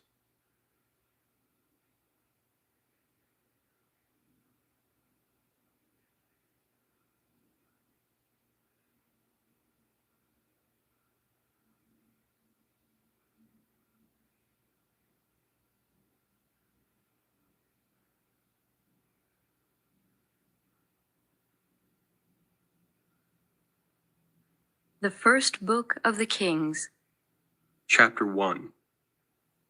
When King David was old and well advanced in years, he could not keep warm even when they put covers over him. So his servants said to him, "Let us look for a young virgin to attend the king and take care of him. She can lie beside him so that our lord the king may keep warm." Then they searched throughout Israel for a beautiful girl, and found Abishag, a Shunammite, and brought her to the king. The girl was very beautiful. She took care of the king and waited on him, but the king had no intimate relations with her. Now Adonijah, whose mother was Haggith, put himself forward and said, "I will be king." So he got chariots and horses ready with 50 men to run ahead of him. His father had never interfered with him by asking, "Why do you behave as you do?" He was also very handsome, and was born next after Absalom. Adonijah conferred with Joab, son of Zeruiah, and with Abiathar the priest, and they gave him their support. But Zadok the priest, Benaiah son of Jehoiada, Nathan the prophet, Shimei, and Rei, and David's special guard did not join Adonijah. Adonijah then sacrificed sheep, cattle, and fattened calves at the stone of Zoheleth near Enrogel. He invited all his brothers, the king's sons, and all the men of Judah who were royal officials, but he did not invite Nathan the prophet, or Benaiah, or the special guard, or his brother Solomon. Then Nathan asked Bathsheba, Solomon's mother, "Have you not heard that Adonijah the son of Haggith has become king without our lord David's knowing it? Now then, let me advise you how you can save your own life and the life of your son Solomon. Go into King David and say to him, 'My lord the king, did you not swear to me, your servant, surely Solomon your son shall be king after me, and he will sit on my throne? Why then has Adonijah become king? While you are still there talking to the king, I will come in and confirm what you have said.' So Bathsheba went to see the aged king in his room, where Abishag the Shunammite was attending him. Bathsheba bowed low and knelt before the king. 'What is it you want?' the king asked. She said to him, 'My lord, you yourself swore to me, your servant, by the Lord your God, Solomon your son shall be king after me, and he will sit on my throne. But now Adonijah has become king, and you, my lord the king, do not know about it. He has sacrificed great numbers of cattle, fattened calves, and sheep, and has invited all the king's sons, Abiathar the priest, and Joab the commander of the army, but he has not invited Solomon your servant. My lord the king, the eyes of all Israel are on you, to learn from you who will sit on the throne of my lord the king after him. Otherwise, as soon as my lord the king is laid to rest with his fathers, I and my son Solomon will be treated as criminals." While she was still speaking with the king, Nathan the prophet arrived, and they told the king, "Nathan the prophet is here." So he went before the king and bowed with his face to the ground. Nathan said, "Have you, my lord the king, declared that Adonijah shall be king after you, and that he will sit on your throne? Today he has gone down and sacrificed great numbers of cattle, fattened calves, and sheep. He has invited all the king's sons, the commanders of the army, and Abiathar the priest. Right now they are eating and drinking with him and saying, 'Long live King Adonijah.' But me, your servant, and Zadok the priest, and Benaiah son of Jehoiada, and your servant Solomon, he did not invite. Is this something my lord the king has done, without letting his servants know who should sit on the throne of my lord the king after him?" Then King David said, "Call in Bathsheba." So she came into the king's presence and stood before him. The king then took an oath. "As surely as the Lord lives, who has delivered me out of every trouble, I will surely carry out today what I swore to you by the Lord, the God of Israel.